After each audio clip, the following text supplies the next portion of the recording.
Revelation 17வது அதிகாரம் வசனம் 1 to 7 வரைக்கும் நம்ம வாசிக்க கேட்போம். வெளிப்படுத்தின விசேஷம் 17ஆம் அதிகாரம் வசனம் 1 முதல் 7 வரை.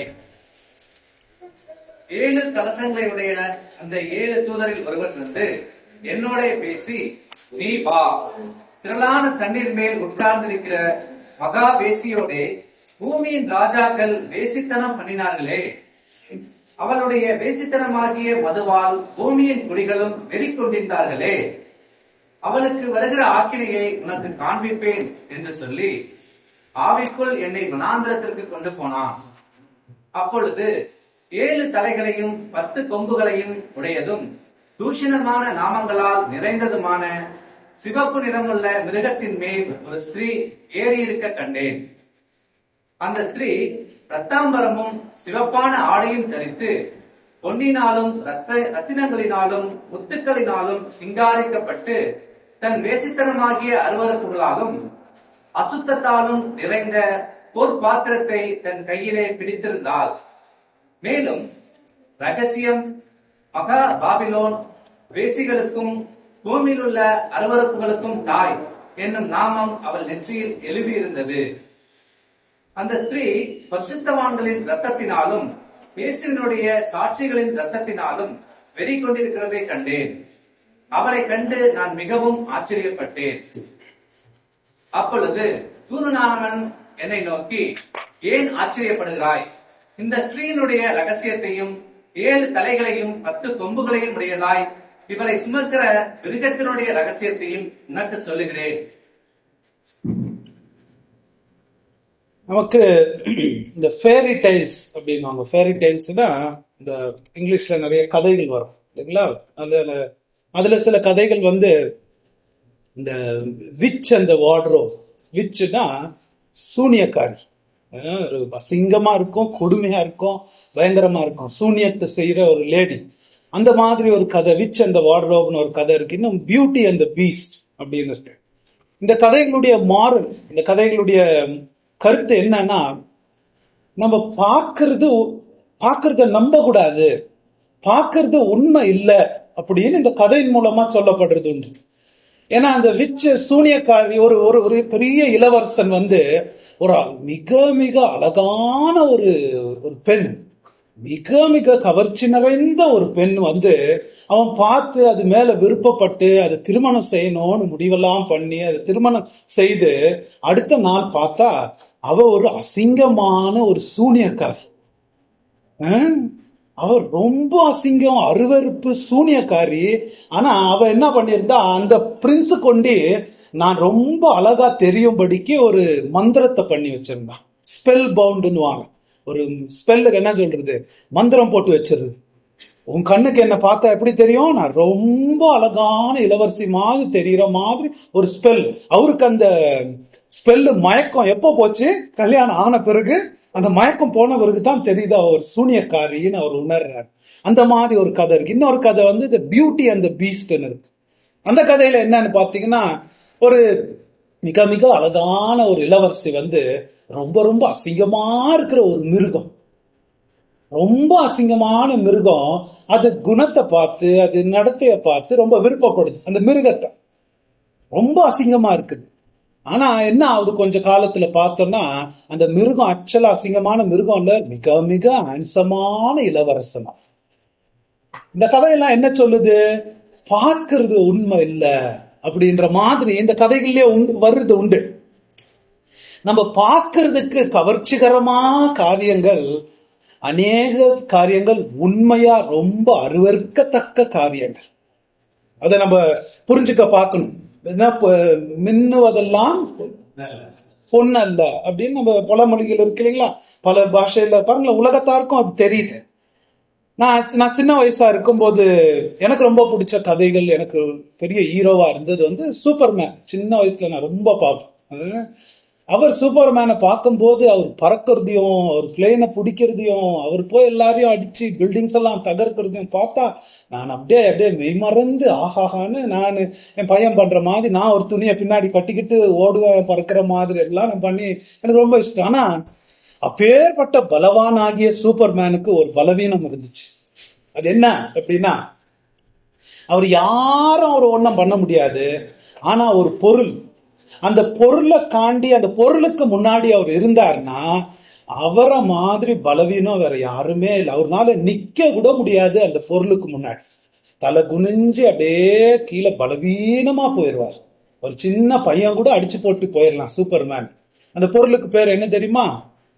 நீங்க பார்த்தது இல்லையா? சூப்பர்மேன்லாம் ஒரு பொருள் இருக்கும், ஒரு டைமண்ட் இதுல, அதுக்கு பேர் கிரிப்டோனைட்னுவான். கிரிப்டோனைட். அந்த வில்லன் என்ன பண்ணுவான், அந்த பொருளை எப்படியோ கண்டுபிடிச்சிட்டு சூப்பர்மேன் முன்னாடி நிக்க வச்சான்னா அந்த பொருளை காமிச்சவன சூப்பர்மேன் அப்படியே நிக்க கூட முடியாம கீழே விழுந்து நல்லா போட்டு அவனை அடிச்சு உதைச்சு பலவீனமா விழுந்து அவன் பயங்கரமா சாகர நிலைமைக்கு கூட வந்துடுறது. காரணம் என்ன? அந்த பொருளுக்கு முன்னாடி அவன் நின்னானா அவனுக்கு எதிர்ப்பு சக்தியே கிரிப்டோனைட் மாதிரி. சூப்பர்மேனுக்கு அவங்க அப்பா அதை வார்ன் பண்ணி கொடுத்திருப்பார். அப்பா அதுக்கு முன்னாடி ஒண்டி போனீன்னா பலம் எல்லாம் போயிடும், உனக்கு நீ பவரே உனக்கு இருக்காதுன்னு வார்ன் பண்ணியிருந்தார். நம்ம நீதிமொழிகள் புக்க படிச்சோம்னா அவனுடைய மகனுடைய வாழ்க்கை நல்லா இருக்கணும், மகன் வாழ்க்கை ஆசீர்வாதமா இருக்கணும், மகன் கெட்டு போக கூடாது என்பதற்காக அவங்க அப்பா அந்த மகனுக்கு புத்தி சொல்றார். புத்தி சொல்லும் போது, அப்பா உன்னுடைய ஆத்மாக்கு இருக்கக்கூடிய கிரிப்டோனைட் என்ற ஒரு பவர் உன் வாழ்க்கையே சீரழிச்ச. என்ன அந்த கிரிப்டோனைட்? அது முன்னாடி உன்னால நிக்க முடியாது, அது ரொம்ப பலவீனமா, நீ அது முன்னாடி விழுந்து போயிடுவ, அது ரொம்ப பலவீனமாய் போயிடுவ. என்ன அந்த இது? அந்த கிரிப்டோனைட் எவ்வளோ பைபிள்ல இருக்கிற பெரிய சூப்பர்மேன்னா சாம்சனை சொல்லலாம். அந்த மாதிரி பலவான் சாம்சனையே மொட்டை அடிக்க வச்சு கண்ணெல்லாம் குருடாக்கி அவனை ஒண்ணுமே இல்லாம ஆக்கி ஒரு மிருகம் மாதிரி மாவரைக்க வச்சு அவன் வாழ்க்கையே ஒண்ணும் இல்லாம ஆக்கிருச்சு அந்த கிரிப்டோனைட். என்ன அது? நீதிமொழிகள்ல வார்ன் பண்றாரு அவர் மகனுக்கு. என்ன அது? வேசி. ஒரு வேசி. அதுதான் பெரிய டேஞ்சரப்பா அப்படின்னு அந்த நீதிமொழிகள்ல ஒரு எச்சரிக்கையா வர்றத நம்ம பார்க்கலாம். அந்த நீதிமொழிகள்ல பலவிதமா எச்சரிக்கை வரும். அவன் மகனுக்கு கொடுக்கிறார், ஒரு அப்பா மகனுக்கு கொடுக்கிறார். அப்பா வாழ்க்கையில நீ எவ்வளவோ முன்னேறி பலவானா பெரிய ஆளா வந்துடலாம், ஆனா உன்னை அழிக்கக்கூடிய ஒரு பொருள் அந்த கிரிப்டோனைட் ஒரு அந்நிய ஸ்திரீ, ஒரு வேசி. அதுக்கு முன்னாடி ரொம்ப ஜாக்கிரதையா இருக்கணும். பல வார்னிங்ஸை நம்ம பார்க்கலாம். அவளுடைய கண்களின் அழகுனால நீ கவரப்படாத, அவளுடைய அழகான பேச்சு, ரொம்ப அழகா பேசி உன்னை மயக்க பாப்பா, அதுல நீ கவர்ந்துடாத அப்படின்னு பலவிதமான வார்னிங்ஸ் வரும். அதுல காண்டி நீங்க அதுக்காண்டி இடம் கொடுத்தீங்கன்னா உன்னை அவன் மொட்டை அடிச்சு, நம்ம ஊர்ல சொல்ற மாதிரி கரும்புள்ளி செம்புள்ளி கொடுத்து உன் கழுத மேல உட்கார வச்சு உன்னை எல்லா விதமான அவமானத்தினாலையும் அவ உன்னை அடக்கம் பண்ணாம விடவே மாட்டா. அவளுக்கு கொண்டு இடம் கொடுக்காது, அவளுக்கு முன்னாடி நீ நிக்க முடியாது, ரொம்ப பலவீனமா நீ உளுந்துருவ. ஒரு வசனம் படிப்போம், நீதிமொழிகள் 5:3 பாருங்களா. பல விதமான வார்னிங்ஸ் அதுல இருக்கு. பரஸ்திரியின் உதடுகள் தேன்கூடு போல் ஒழுகும், அவள் வாய் எண்ணெயிலும் மிருதுவாய் இருக்கும், அவள் செய்கையின் முடிவோ எட்டியை போல கசப்பும், இருபுறமும் கற்குள்ள பட்டயம் போல் கூர்மையுமாய் இருக்கும். அவ பார்க்கறதுக்கு எப்படி இருக்கும்? அவருடைய வாய் அவருடைய தேன் மாதிரி இன்பமா இருக்கும், தேன் மாதிரி இருக்கும். ஆனா அது உண்மையில ஆக்சுவலா என்ன, அந்த பியூட்டி அந்த பீஸ்ட்ல வர மாதிரி, அந்த விச் எல்லாம் சூனியக்காரியில வர மாதிரி பார்க்கறதுக்கு நல்லா இருக்கும். ஆனா அது எட்டிய போல கசக்கும். அது உண்மையை தெரிஞ்ச உடனே எட்டிய போல கசக்கும், வாழ்க்கைய வட்டயம் போல வாழ்க்கைய சீரழிச்சிடும் அப்படின்னு பல பார்க்கறதுக்கு ரொம்ப நல்லா இருக்கும். பாருங்களேன், 6:25 படிங்களா. பலவிதமான வார்னிங்ஸ் நம்ம பார்க்கலாம். உன் இருதயத்திலே அவள் அழகை இச்சியாதே, அவள் தன் கண்ணிமைகளிலே உன்னை பிடிக்க விடாதே. உன் இருதயத்துல அவள் அழக பார்த்து இச்சிக்காத. கண்ணுல தான் எல்லாரும் உளுந்து போறதுன்னு அவ கண்ணை பாத்துறாதுன்றார். ஏன்னா அது கிரிப்டோனைட் மாதிரி பலவீனம் எல்லாம் நீ உளுந்து போயிருவ, அது முன்னாடி நிக்க முடியாது, அதுல நீ விழுந்துராத அப்படின்னு பல எச்சரிக்கைகளை கொடுத்துட்டு வர. ஏன் இன்னும் பாத்துறீங்களா? 7:22 படிங்களா. உடனே அவன் அவள் பின்னே சென்றான், ஒரு மாடு அடிக்கப்படும்படி செல்வது போலும், ஒரு மூடன் விலங்கிடப்பட்டு தண்டனைக்கு போவது போலும், ஒரு குருவி தன் பிராணனை வாங்கும் கண்ணியை அறியாமல் அதில் விழ தீவிரிக்கிறது போலும் அவளுக்கு பின்னே போனான். அப்படி பாக்குறோம் பலவிதமான எச்சரிக்கை. ஒரு ஆடை வெட்டப்படுறதுக்கு போற மாதிரி எப்படி கூட்டு போற மாதிரி அந்த மாதிரி தான் நீ அதுல போற. நீ அவளுடைய வீட்டு கதுகிட்டே போயிடாத, அவளுடைய வீடு தான் பாதாளத்தின் வாசல் அப்படின்னு பல எச்சரிக்கைகள்ல வேதத்துல கொடுக்கறது. நீதிமொழிகள் அப்பா ஒரு கரிசனத்தோடு பிள்ளைக்கு சொல்றத பாக்குறோம். யோவான் நமக்கு ரெவலேஷன் 17வது அதிகாரத்துல ஒரு ஆவிக்கூறிய வேசிய பத்தி அவர் பேசுறார். ஆவிக்குரிய வேசி எப்படி ஒரு தகப்பன் உலக பிரகாரமான வேசி, ஏன்னா அது பக்கம் போனீங்கன்னா வாழ்க்கையை அழிஞ்சிரும்ன்றாரோ, யோவான் ஒரு ஆவிக்குரிய தகப்பனாக இருந்து நமக்கு ஆவிக்குரிய வாழ்க்கையில ஒரு பெரிய எச்சரிக்கையை கொடுக்கிறார். அப்பா, இந்த ஆவிக்குரிய வேசிக்கிட்ட நீ மாட்டினா உன் வாழ்க்கையே சீரழிஞ்சு போகும், ஆவிக்குரிய ஜீவமே இல்லாம போயிடும். அதை குறித்து நீ மிகுந்த எச்சரிக்கையா இருக்கணும்ன்றத யோவான் 17வது அதிகாரத்துல சொல்றாரு. அதை நம்ம படிப்போம், அதை படிச்சு புரிஞ்சுக்க பார்ப்போம். நம்ம 7 எங்க இருக்கிறோம்னு பார்த்துட்டு வரணும். 7 சபைகளை முடிச்சிருக்கிறோம், 7 முத்திரைகளை முடிச்சிருக்கிறோம், 7 எக்காலங்களை முடிச்சிருக்கிறோம். போன லாஸ்ட் என்ன முடிச்சோம்? 7 கலசங்களை முடிச்சோம். இப்ப 7 கலசங்க முடிஞ்சு நான் முதல்ல சொல்லியிருந்த கலசங்கள் தான் கடைசி, அதோடு ஜட்ஜ்மெண்ட்ஸ் முடிய போகுதுன்னு. இப்ப பார்த்தோம்னா அந்த கலசங்கள் முடிஞ்ச பிறகு என்ன வரணும்? பெரிய நியாய தீர்ப்பு வந்து புதிய பூமி எல்லாம் வரணும். ஆனா 16வது அதிகாரம் முடிஞ்சு 17, 18, 19 அதிகாரத்துல பார்த்தோம்னா 20வது அதிகாரத்துல தான் ஜட்ஜ்மெண்ட் வருது. 17, 18, 19 யோவான் நமக்கு என்ன சொல்ல பாக்குறாரு அப்படின்னு பாத்தீங்கன்னா, முதல் வசனம் படிங்களா? 7 கலசங்களை உடைய அந்த 7 தூதரில் ஒருவன் வந்து என்னோட பேசி, நீ வா, திரளான தண்ணீர்கள் மேல் உட்கார்ந்திருக்கிற மகா வேசியோடே பூமியின் ராஜாக்கள் வேசித்தனம் பண்ணினார்களே. நீ யார்? எந்த ஏஞ்சல் வராரு? 7 கலசங்களுடைய. ஏன் அந்த ஏஞ்சல் தான் வரணும்? வேற ஏஞ்சல்லாம் பிஸியா இருந்தாங்களா? இல்ல, ஒரு லிங்க காட்டுறாரு. 7 கலசங்களுக்கும் இதுக்கும் இருக்கிற சம்பந்தம் என்னன்னா, 7வது கலசம் வந்து எது மேல ஊத்தப்பட்டது? பாபிலோன் நகரம் அழிஞ்சது, அவளுடைய பாபிலோன் நகரத்தை தேவன் நினைவு கூர்ந்தார்னு ஒரு வசனம் வந்துச்சு. பாபிலோன் அழிவை குறித்து 7வது கலசம் பேசுது. இங்க என்ன பண்ணப்படுதுன்னா, அதே ஜட்ஜ்மெண்ட்டை தான் அந்த கேமராவை ஜூம் பண்ணி டீடைல்ஸ் காட்டுற மாதிரி அது விவரமா ஓவராலா காமிச்சிட்டாரு. இங்க என்ன பண்றாருன்னா 17, 18, 19 வந்து பாபிலோனுடைய அழிவை இன்னும் டீடைலா நமக்கு காமிச்சிட்டு வர. அதனோட கண்டினியூஷன் 7வது கலசத்தினுடைய இன்னும் டீடைல்ஸ் நமக்கு 17, 18, 19 வருது. இதோட ஜட்ஜ்மெண்ட்ஸ் முடிஞ்சு போச்சு. ஆனா அதனோட டீடைல்ஸ் கொஞ்சம் நம்ம கொடுக்கும்படிக்கு இங்க செய்யறத நம்ம பார்க்கலாம். பாபிலோன் நகரத்தின் அழிவு. நம்ம பாபிலோன் நகரத்தை இங்க வந்து ஆண்டவர் வேசி அப்படின்றார். வேசி வேசின்னும் போது ஏன் அவர் வேசின்னு கூப்பிடணும் அப்படின்னு பார்த்தோம்னா, அதுவும் பழையற்பாடு கருத்து. பழையற்பாடுல ஆண்டவர் இருந்து கானானியர் அப்படி இருந்தாங்க இல்லைங்களா? கானான் தேசத்துல கானானியர்கள் இருந்தாங்க. அவங்க வந்து அவங்களுடைய நம்பிக்கை என்னன்னா, இந்த உலகமே உண்டானது வந்து ஒரு உறவுல தான், ஒரு வேசித்தனமான உறவுல தான் இந்த உலகமே பிறந்துச்சுன்னு அவங்க கும்பிடுற கடவுளுக்கெல்லாம் அவங்க படைக்கிற ஒரு காரியம் என்னன்னா வேசித்தனமான உறவு. அந்த மாதிரி விக்கிரங்க அவங்க வச்சிருப்பாங்க. ஆண்டவர் வந்து இஸ்ரவேல் ஜனங்களை அங்க கொண்டு வரும்போது அவங்களுக்கு என்ன சொன்னாரு? அவங்கள கிட்ட கூட விடக்கூடாது, நீ அவங்கள துரத்தி அடிக்கணும், அந்நியருங்களை கல்யாணம் பண்ணாத, அந்நியருங்க கூட சேராத, அவங்கள கிட்டே வச்சுக்காத, அவங்கள துரத்தி நீ அடிக்கணும் அப்படின்னு சொல்லி இருந்தார். ஆனா அந்த இஸ்ரவேல் ஜனங்க என்ன பண்ணாங்க? அவங்கள கொஞ்சம் விரட்டினாங்க, கொஞ்சம் விரட்டாம பக்கத்திலேயே வச்சுக்கிட்ட உடனே என்ன ஆச்சு? அவங்களுடைய பழக்க வழக்கங்கள்லாம் பார்த்து இவங்களுக்கு இஷ்டம் ஆச்சு. இஷ்டம் ஆகி அவங்களுடைய விக்கிரகங்கள்லாம் கவரப்பட்டு அந்த விக்கிரகத்தை வணங்க போனாங்க. அப்போ தேவன் மிகுந்த கோபத்தோடு அந்த விக்கிர ஆராதனைக்கு அவர் கொடுத்த ஒரு பேர் என்னன்னா வேசித்தனம். ஏன் அவர் அப்படி வேசித்தனமா அதை கூப்பிடுறாரு? ஆவிக்குரிய வேசித்தனமா ஏன் கூப்பிடுறாருன்னா, நீ என்னுடைய மனவாட்டி, நான் உன்னுடைய கணவனா நான் பாக்குறேன். ஒரு புருஷன் வந்து தன் மனைவி ரொம்ப நேசிக்கிற மனைவி வந்து புருஷனை விட்டுட்டு மற்றவர்களை தேடும் போது ஒரு புருஷனுக்கு எவ்வளவு வேதனை, அவமானம், அசிங்கம் ஏற்படுது. அந்த மாதிரி ஃபீலிங் எனக்கு ஏற்படுகிறதுன்றது அவங்களுக்கு உணர்த்துறதுக்காக விக்கிர ஆராதனைக்கு பழைய ஏற்பாடுல அவர் கொடுத்த ஒரு பேர் வேசித்தனம். அதைத்தான் இங்க நமக்கு சொல்லப்படுறத நம்ம பார்க்கலாம். அதுதான், அதை ஞாபகம் வச்சுக்கோங்க, எங்கெங்கயோ போயிட வேண்டியது இல்ல.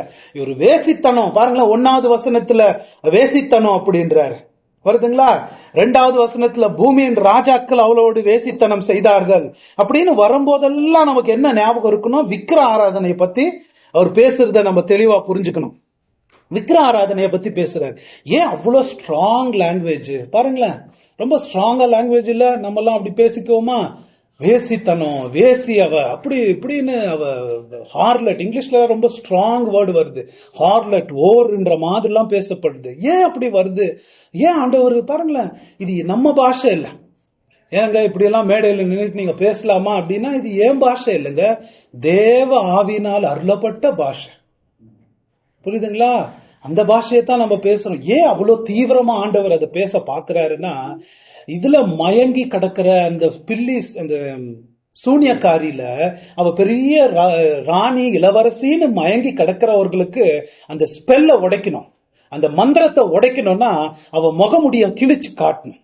அவ எவ்வளவு அசிங்கம் அசுத்தம்ன்றத கிழிச்சு காட்டும் போது தான் அந்த மந்திரமே உடையோன்றாங்க இல்லைங்களா. அவளுடைய அசிங்கத்தை பார்க்கும் போது, அவள் எவ்வளவு பயங்கரமா அவர் அழிய போறான்றத பார்க்கும் போது தான் அவ மேல இருக்கிற மயக்கம் நமக்கு குறையும். அவளுடைய முடிவு என்னன்னு பார்க்கும் போது தான் மயக்கம் குறையும். அதுக்காகத்தான் ரொம்ப ஸ்ட்ராங் லாங்குவேஜ் பயன்படுத்தி நமக்கு அதை சொல்ற யோவான். அதை தான் சொல்றத நம்ம பாக்குறோம். ஏன் அவளுடைய வேலை என்ன?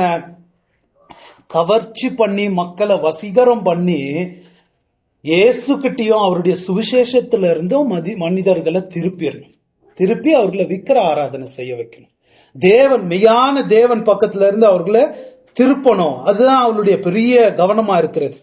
இந்த வசனங்களை நம்ம என்ன பார்க்க போறோம்னா, பாபிலோனுடைய ஜட்ஜ்மெண்ட். அது 1வது வசனம் எப்படி வருது? எதுக்கு கூப்பிடுறாரு இந்த தேவதூதன்? தூதரில் ஒருவன் வந்து என்னோட பேசி, நீ வா, திரளான தண்ணீர் மேல் உட்கார்ந்திருக்கிற மகா வேசியோட பூமியின் ராஜாக்கள் வேசித்தனம் பண்ணினார்களே. 1வது வசனம் 7 கலசங்களுடைய அந்த 7 தூதரில் ஒருவன் வந்து என்னோட பேசி, நீ வா, திரளான தண்ணீர்கள் மேல் உட்கார்ந்திருக்கிற மகா வேசியோட பூமியின் ராஜாக்கள் வேசித்தனம் பண்ணினார்களே, அவளுடைய வேசித்தனமாகிய மதுவால் பூமியின் குடிகள். அவளுடைய என்ன 1வது வசனம் படிங்க. அதே அவளுடைய ஜட்ஜ்மெண்ட்டை காட்டுறான்னு எங்க வருது? அவளுக்கு நடக்கிற 2வது வருகிற ஆக்கிரியை உனக்கு காண்பிப்பேன் என்று சொல்லி. எதுக்கு கூப்பிடுறாரு யோவான? அவளுக்கு வர முடிவு ஜட்ஜ்மெண்ட்டை நான் காட்டுறேன் வான்னு கூப்பிடுறாரு. அவளுடைய பயங்கரம் இப்ப அட்ராக்டிவா இருக்கலாம், ரொம்ப கவர்ச்சியாவ இருக்கலாம், ஆனா அவளுக்கு வரப்போட முடிவை நான் உனக்கு காமிக்கிறேன் வா அப்படின்னு அவர் கூப்பிடுறாரு. அது கூப்பிடும் போது இந்த வசனங்கள் என்ன வரப்போகுது? 1ல இருந்து 7 வரைக்கும் அவ மனிதர்களை எல்லா உலகத்தையும் தன்னுடைய மந்திரத்துல எப்படி கண்ட்ரோல் பண்ணி வச்சிருக்கா, தன்னுடைய போதையில மயக்கத்துல எப்படி வச்சிருக்கான்னு காமிக்கப்படுது. அதுக்கப்புறம் பாத்தீங்கன்னா அவளுடைய அழிவு, பயங்கரமான அழிவு இந்த அதிகாரத்துல வரப்போகுது. அதுக்கப்புறம் 18வது அதிகாரத்துல அவருடைய அழிவை நினைச்சு பூமியெல்லாம் வேதனை அழுகிறத நம்ம பார்க்க போறோம். 19வது அதிகாரத்துல அவருடைய அழிவை கண்டு பரலோகமெல்லாம் கொண்டாடி சந்தோஷப்படுறத நம்ம பார்க்க போறோம். அதான் இந்த 17, 18, 19ல பாபிலோனுடைய ஜட்ஜ்மெண்ட் வர்றதை நம்ம பார்க்க போறோம். அதுதான் இங்க சொல்லப்படுறத நம்ம பார்க்கலாம். சரி, இதை நம்ம தொடர்ந்து பார்க்கும்போது இந்த பாபிலோன் வேசி யார், இந்த பெண் யார் அப்படின்றத நம்ம பார்க்கணும். யார் இந்த பெண்? யோவான் அழைக்கப்படுறாரு, இந்த வேசியை நான் காண்பிக்கிறேன் வா, அவருடைய முடிவை காட்டுறேன் வான்னும் போது இவள் யார் அப்படின்னு நம்ம பார்க்கணும்னா, இதுல பாத்தீங்கன்னா யார் இந்த வேசி? 1வது நூற்றாண்டுல அவங்க சொன்னது என்னன்னு பார்த்தோம்னா, யார் இந்த வேசி? இந்த வேசியுடைய அடையாளத்தை கண்டுபிடிப்போம் 1வது. 2வதாக இந்த வேசி வந்து ஒரு அவளுடைய வெஹிக்கல்னா எதுல பிரயாணம் பண்றான், வாகனம் எதுல அவ பிரயாணம் பண்றான் அப்படின்றத பார்ப்போம். 3வதாக அவளுடைய காஸ்டியூம்ஸ், அவளுடைய அலங்காரத்தை பார்ப்போம். இதன் 3 வச்சு இவ யாருன்றத, இவ நம்ம வாழ்க்கையில என்ன செய்யறான்றத நம்ம கண்டுபிடிப்போம். 1வது இவ யாருன்றத முதல்ல தெரிஞ்சுக்கணும். யார் இந்த வேசி அப்படின்னு பார்த்தோம்னா, 1வது நூற்றாண்டுல வந்து இதுதான் ரோம் அப்படின்னு அவங்க சொல்லிட்டு இருந்தாங்க. 1வது பேதுருவே சொல்றாரு பாபிலோன் அப்படின்றது வந்து ரோம் அப்படின்னு பல விதத்துல இந்த கொடுக்கப்படுறது. ஏன்னா இந்த 7 சபைகள் யாருனால துன்பப்படுத்தப்படுறது? ரோம் அரசாங்கம் இல்லைங்களா. ரோம் அரசாங்கத்தான் அவங்களுக்கு துன்பங்களை கொண்டு வந்துச்சுன்னு பாக்குறோம். அந்த ரோம்னால அவங்க ஆட்சி செய்யப்பட்டாங்க, அவங்களுக்கு துன்பம் கொடுத்ததும் ரோம் தான். ஆனா வெறும் ரோம்னு நம்ம சொல்ல முடியாது, வெறும் ரோம் அரசாங்கம் இதுன்னு நம்ம சொல்ல முடியாது. ஏன் அப்படின்னா இந்த பாபிலோன்ன்றது இந்த வேசின்றது அதெல்லாம் கடந்தது. வெறும் ஒரு நூற்றாண்டுல 2 நூற்றாண்டுல இருந்து போறது இல்ல. நம்ம பார்த்துட்டு வர்றது இது சைக்கிளா வருது, பலவேறு அவதாரங்களை எடுத்துட்டு இது வருதுன்றத நம்ம பார்க்கிறோம். ரெண்டாவதாக இது முதலாவது ரோம் அப்படின்னு சொல்லும் போது இது ரோம் இந்த வேசியினுடைய ஒரு அவதாரம்னு சொல்லலாம், ஒரு அவதாரம். ஆனா இன்னும் சில பேர் இந்த ரோம் இந்த வேசி யாரு அப்படின்னா இவளுக்கு பேர் என்ன போட்டிருக்கு அந்த வசனத்துல 7வது வசனத்துல பாருங்களேன். அவளுக்கு அவ யாருன்றதுக்கு அவளுக்கே ஒரு நெத்தியில பேர் போட்டிருக்கான். என்ன போட்டிருக்கு?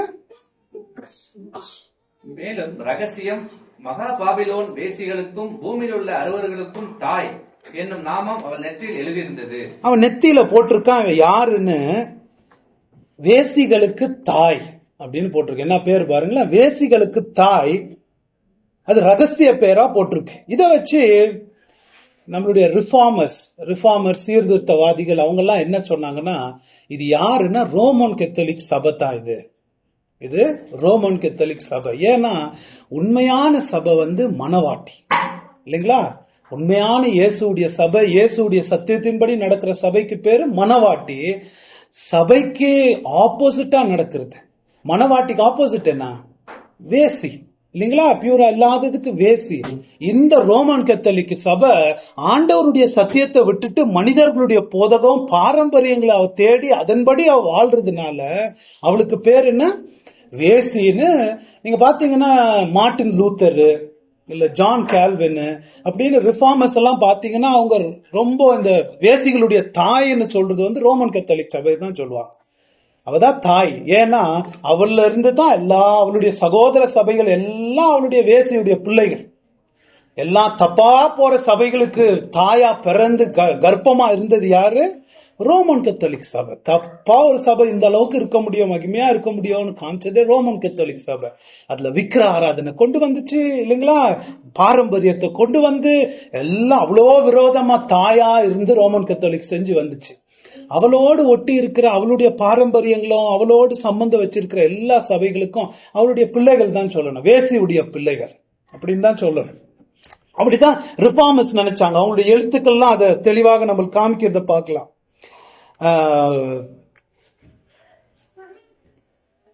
அவளுக்கு இந்த வசனங்களை படிச்சீங்கன்னா அவ அழகான ஒரு தங்க கப்ப கையில வச்சிருக்கிறான்னு போட்டிருக்கு. ஒரு தங்க கப்பு. அது தங்க கப்புன்னும் போது அந்த கப்புக்குள்ள பயங்கர அசுத்தம் இருக்கு, விஷம் மாதிரி அசுத்தம் இருக்கு. மேல பாக்குறதுக்கு என்ன இருக்கு?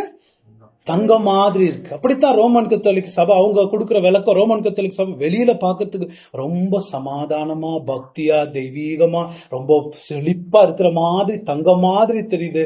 ஆனா அது உள்ளுக்குள்ள வெறும் அசுத்தம், அவலட்சணம், இந்த போப்புங்களுடைய துன்மார்க்கம், ஹோமோசெக்சுவாலிட்டி, அசிங்கம் எல்லாம் அது உள்ளதான் இருக்கு. அதுதான் ரோமன் கத்தோலிக் சபையினுடைய வேசித்தனம், வேசிகளுடைய தாய் அப்படின்னு சொல்லப்படுறது. சர்ச் ஹிஸ்டரியில நீங்க படிச்சீங்கன்னா ரோமன் கத்தோலிக் செஞ்ச அநியாயங்கள் அட்டூழியங்களை நம்ம பார்க்கலாம். அவங்களுக்கு இந்த பேரு பல விதத்துல பொருந்தும். ஆனா நம்ம ஒண்ணு தெரிஞ்சுக்கணும், இவ பல கோடி மக்களுக்கு அவளுடைய மதுவ போதைய கொடுத்து மயக்கி வச்சிருக்கிற ஒரு வேசி. அது ரோமன் கத்தோலிக்கும் ரொம்ப பொருந்தும். ஏன்னா ரோமன் கத்தோலிக்கு மனிதர்களை கட்டுப்படுத்தி வச்சிருக்கிற மாதிரி உலகத்துல எந்த மதமும் அப்படி வச்சிருக்கு இல்லைங்களா? என்ன மாதிரி ஒரு பிடி வச்சிருக்கு தெரியுமா மனிதர்களை? அவங்க அதுல இருந்து வெளியே வர முடியாத அளவுக்கு உலகத்திலேயே பெரிய போதை மத போதை, மதம் போதைன்னுவாங்க இல்லைங்களா? அதுல இருந்து அவங்க வரவே முடியாத அளவுக்கு தங்களை கண்ட்ரோல் பண்ணி அது வச்சிருக்கு, ஒரு கிரிப்ல வச்சிருக்கிற மாதிரி. ஒருத்தர் சொல்றாரு, உலகத்துல நரகத்துக்கு ரோமன் கத்தோலிக் சபை கொண்டு எத்தனை கோடி ஆத்மாக்களை கொண்டு போற மாதிரி உலகத்துல வேற எந்த நிறுவனமும் மனிதர்கள் அவ்வளவு பேர் கொண்டு போக முடியாது. ரோமன் கத்தோலிக் செஞ்ச பெரிய பயங்கரம். சீர்திருத்தவாதிகள் அதை சொல்றத நம்ம பாக்குறோம். ஆனா ரிஃபார்மர்ஸ் கரெக்ட் தான் அது சொன்னது. அவங்க காலத்துல இந்த வேசி அந்த உருவம் எடுத்திருக்கு, இப்பவும் அந்த உருவம் தான் இருக்கு. ஆனா இந்த வேசி அதோடு பிரத்யேகமா ரோமன் கத்தோலிக் சபைன்னு நம்ம சொல்ல முடியாது. ஏன்னா இவளுக்கு பல அவதாரங்கள் இருக்குன்னு நான் சொல்ல வரேன். புரியுதுங்களா? என்னென்ன மனிதர்கள் நினைச்சிருக்கிறாங்கன்றத நான் சொல்லிட்டு வரேன். பல அவதாரங்கள் இதை எடுத்தவ ரோமன் கத்தோலிக்க விட பெருசு. யார் இந்த வேசி அப்படின்னு நம்ம படிச்சோம்னா இவளுக்கு பேர் என்ன போட்டிருக்கு? பாபிலோன். பாபிலோன் போட்டிருக்கு. யார் இந்த பாபிலோன் நம்ம எடுத்தோம்னா, நான் உங்களுக்கு ஏற்கனவே சொல்லி இருக்கிறேன், பாபிலோன்ற வார்த்தையை ஆரம்பிச்சது ஆதி ஆமத்துல. தேவனுக்கு விரோதமாக ஒரு கலாச்சாரம், ஒரு நாகரிகம், ஒரு கடவுள் இல்லாம சுதந்திரமா நம்ம வாழ்ந்து நமக்கே ஒரு பேரை ஏற்படுத்திக்கலாம்னு ஆரம்பிச்சது அந்த பாபேல் கோபுரம் கட்டும் போது. அங்க ஒரு கலாச்சாரம், ஒரு சமுதாயம் ஏற்பட்டுச்சு. அங்க இருந்து ஏற்பட்டதுதான் அந்த ஆவி உலகத்துல எங்கேயோ பரவி பரவி பரவி பல விதங்கள்ல பாபிலோன் ஏற்பட்டிருக்கு இல்லைங்களா? தேவனுக்கு விரோதமாக, தேவனுடைய கொள்கைகளுக்கு விரோதமாக ஏற்படுகிற டெவலப்மெண்ட்ஸ் பல விதங்கள்ல சொல்லலாம். ஏன் இப்போ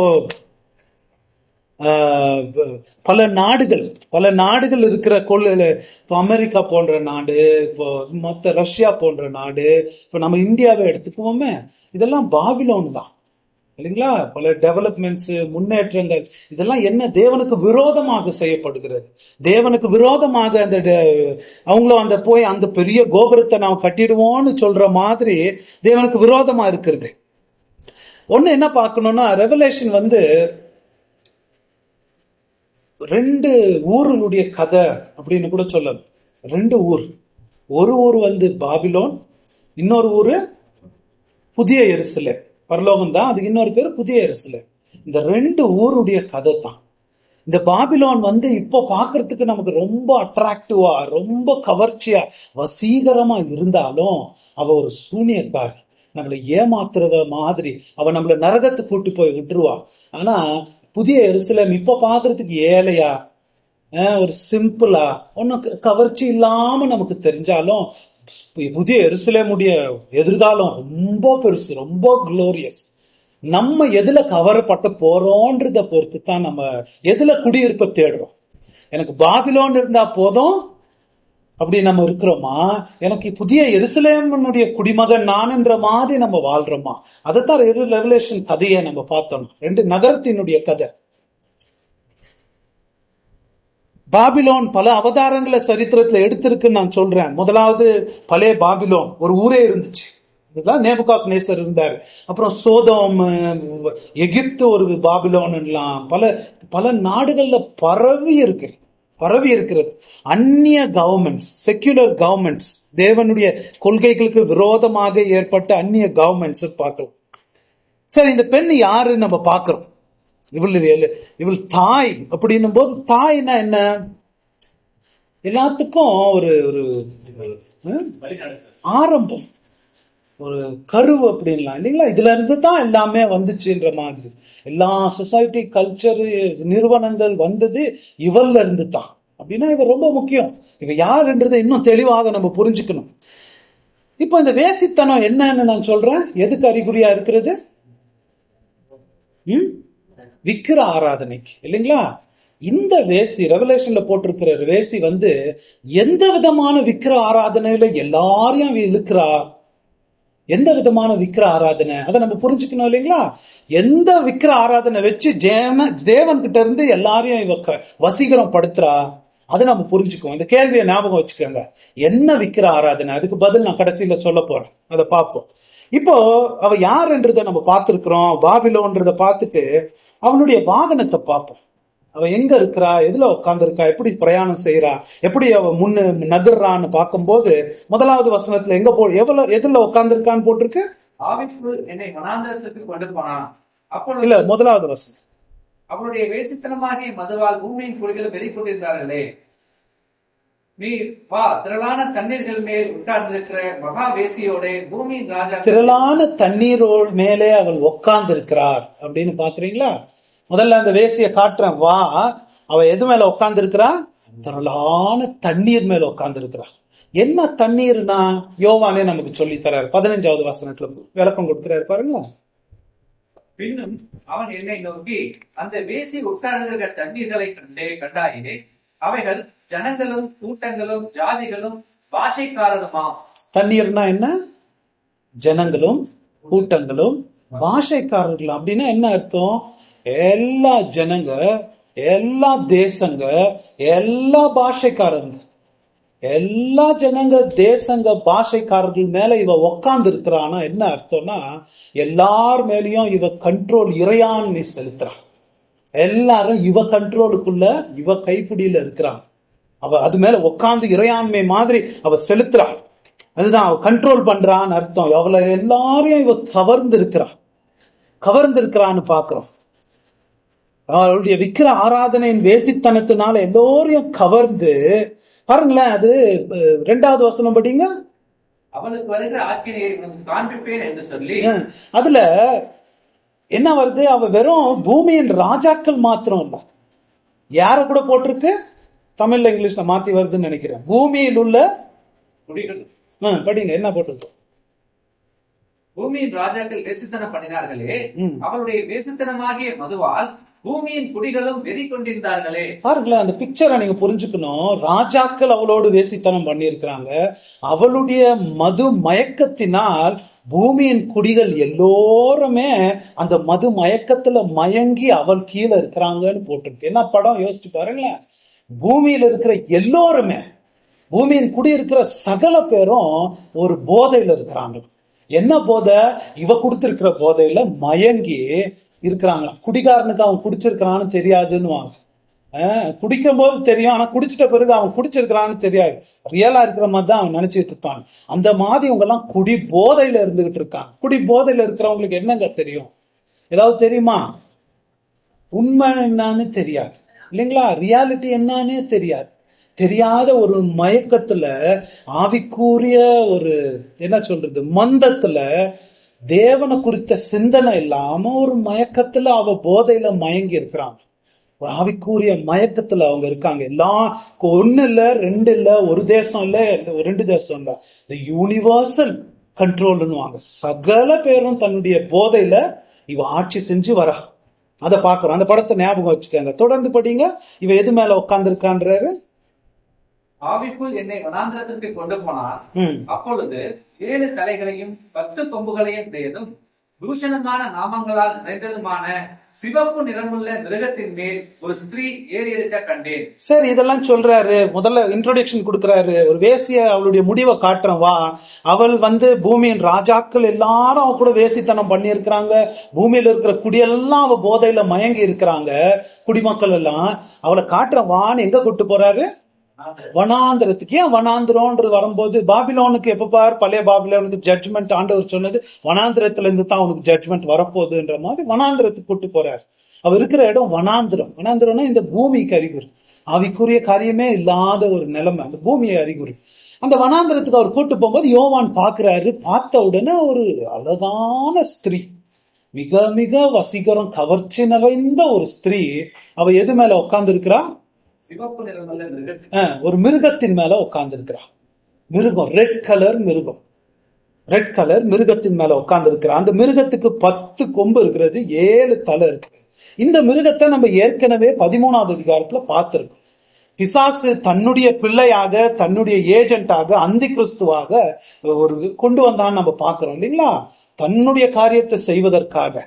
அது என்னன்னு கூட நான் உங்களுக்கு சொன்னேன்னா, பிரதானமாக புறமதஸ்தர் கவர்மெண்ட்ஸ் இல்லைங்களா, சகல உலக கவர்மெண்ட்ஸ் அவன் கையில இருக்குதுன்னு நம்ம பாக்குறோம். அந்த கவர்மெண்ட்ஸ் மேல இவ உட்கார்ந்து இருக்கிறான்ற படம் பாருங்களேன். புறமதஸ்த அரசாங்கம் அது மேல உட்கார்ந்துகிட்டு இவ போறா. இந்த வேசியினுடைய பார்ட்னர் இவளுக்கு துணை போய் இவங்க 2 பேரும் ஒரு காரியத்தை செஞ்சுட்டு வராங்க. யாரு? இந்த வேசியும் இந்த மிருகமும் சேர்ந்து ஒரு காரியத்தை செஞ்சுட்டு வராங்க. இவ சாத்தானால ஏற்படுத்தப்பட்டவ. 2 காரியம். ஏன்னா 2 பேருடைய குறிக்கோள் ஒண்ணுதான். என்ன அவங்களுடைய குறிக்கோள் எல்லாம்? மக்களை சுவிசேஷம் பக்கம் போவாதபடிக்கு, ஆண்டவர் பக்கம் போவாதபடிக்கு விக்கிர ஆராதனை பண்ண வைக்கணும். அதுக்கு யார் ஒத்து போறது? இந்த மிருகம், இந்த வேசி செஞ்சுட்டு வரா. இந்த வேசிய தாளாட்டி சீராட்டி மடிமேல உட்கார வச்சு கூட்டு போறது யாரு? இந்த கவர்மெண்ட்ஸ். இந்த படம் நீங்க யோசிச்சு பார்க்கணும். பழைய காலத்துல நம்ம ஊர்ல ஒரு பெரிய இளவரசி அவ வரும்போது யானை மேல உட்கார்ந்து வருவான். யானை மேல உட்காந்து அப்படியே வர படம் நீங்க பாத்திருக்கீங்களா? அந்த மாதிரி அழகா பயங்கர நகையெல்லாம் போட்டுக்கிட்டு அழகா இருப்பான். யானை மேல உட்காந்து வருவான். அவ உட்காந்து வரும்போது சில யானைகளுக்கு கூட அவ காதுல போய் பெரிய காது இருக்கும் அந்த யானைக்கு. அது உசுன்னு ஏதோ ஊதுவா, அப்புறம் திரும்பினா அது ஒரு சவுண்ட் போட்டா அந்த யானை திரும்பும். அது எந்த பக்கம் போறோன்றமோ அந்த யானை போகும். அந்த மாதிரி ஒரு காட்சி. ஒரு பெரிய மிருகத்தின் மேல இந்த அழகான பெண் அவ உட்காந்து வரா. அவ என்னென்னலாம் சொல்றாளோ அந்த மிருகம் அந்த டைரக்ஷன்ல போகுது. ஒவ்வொரு நூற்றாண்டும் இவ இப்படித்தான் முன்னேறி முன்னேறி இந்த மிருகத்தின் மேல உட்காந்து இவ வர்றதை நம்ம பாக்குறோம். பல கவர்மெண்ட்ஸ் இவ ஆட்சி செய்யறா. ஏன் பைபிள்லயே நம்ம பாக்கலாங்க எப்படி கவர்மெண்ட்ஸ் இவ கண்ட்ரோல் பண்றான்னு. ராஜாக்கள் இவ கையில இருக்கிறாங்க இல்லைங்களா? ராஜாக்கள் இவ பேச்சு தானே கேட்பாங்க. ராஜாக்கள் இவளோடு வேசித்தனம் பண்ணிருக்காங்கன்றாங்க. ஏன்? அதனாலதான் சோதோமுடைய ராஜா அவ்வளவு மோசமா போனதுக்கு என்ன? இவ பேச்ச கேட்டார். எகிப்து ராஜா ஏன் அவ்வளவு கொடுமை பண்ணாரு? இவர் பேச்சதான் கேட்டார். ஏரோது ஏன் பிள்ளைகளை சாவடிச்சு அப்படி கொடுமை பண்ணா? இவ பேச்சதான் கேட்டார். நீரோ ஏன் போய் கொளுத்தி போட்டான்? இவ ஓதுனதுதான். இவ சொல்லி எல்லாரையும் கண்ட்ரோல் பண்ணிட்டு வர்றதுதான். இது மாத்திரம் இல்ல, பல ஹிஸ்டரியில பார்த்துட்டே வரலாம். இவதான் ஹிஸ்டரிய கண்ட்ரோல் பண்ணிட்டு வரா. இவதான் ஓதிட்டு வர. இவ ஒரு யானை மேல உட்காந்து வர்ற மாதிரி. இப்ப நம்ம இந்தியன் கவர்மெண்ட் இருக்கு. இந்தியன் கவர்மெண்ட் தலை மேல யார் தெரியுமா உட்கார்ந்து இருக்கிறது? இந்த வேசி. இவ யாருன்னு புரிஞ்சுக்குவோம். இவ என்ன செய்யறான்றத புரிய வைக்க போற. ஆனா இந்தியன் கவர்மெண்ட் தலை மேல உட்காந்து எல்லாரையும் கண்ட்ரோல் பண்றது யாரு? இந்த வேசி தான். அவ சொல்ற மாதிரி தான் எல்லாரும் கேட்பாங்க. கவர்மெண்ட்ஸையும் எல்லாரையும் இவ போத மயக்கத்துல இது பண்றா. முதலாவது இந்த வேசி சகல பேரையும் கண்ட்ரோல் பண்றா தன்னுடைய போதையில. இவளுக்கு சப்போர்ட்டா இருந்து இவளை மடிமேல உட்கார வச்சு ஒவ்வொரு நூற்றாண்டும் கொண்டு போறது வந்து அரசாங்கங்கள், ராஜாங்கள், கவர்மெண்ட்ஸ் பாக்குறோம். இவளுடைய மூணாவது குணாதிசயம் என்னன்னு பாத்தீங்கன்னா, இவளுக்கு இன்னொரு குணாதிசயம் இருக்கு. 6வது படிங்களா? அந்த ஸ்திரீ ரத்தாம்பரமும் சிவப்பான ஆடையும் தரித்து பொன்னினாலும் ரத்தினங்களினாலும் முத்துக்களினாலும் சிங்காரிக்கப்பட்டு தன் வேசித்தனமாகிய அருவருப்புகளாலும் அசுத்தத்தாலும் நிறைந்த ஒரு பாத்திரத்தை தன் கையிலே பிடித்திருந்தாள். தொடர்ந்து படிங்க. மேலும் ரகசியம் மகா பாபிலோன் வேசிகளுக்கும் பூமியில் உள்ள அருவருப்புகளுக்கும் தாய் என்னும் நாமம் அவள் நெற்றில் எழுதியிருந்தது. அந்த ஸ்திரீ பரிசுத்தவான்களின் ரத்தத்தினாலும் இயேசு கிறிஸ்துவனுடைய சாட்சிகளின் ரத்தத்தினாலும் வெறி கொண்டிருக்கிறதை கண்டேன். அவளும் போதையில இருக்கிறாளாம். இது எப்படி இருக்கு பாருங்க. அவளுடைய போதையில உலகமெல்லாம் போதை போயிருக்குது. ராஜாக்கள் எல்லாம் மயங்கி இருக்காங்க. ஆனா அவளுக்கு ஒரு போதை இருக்குது.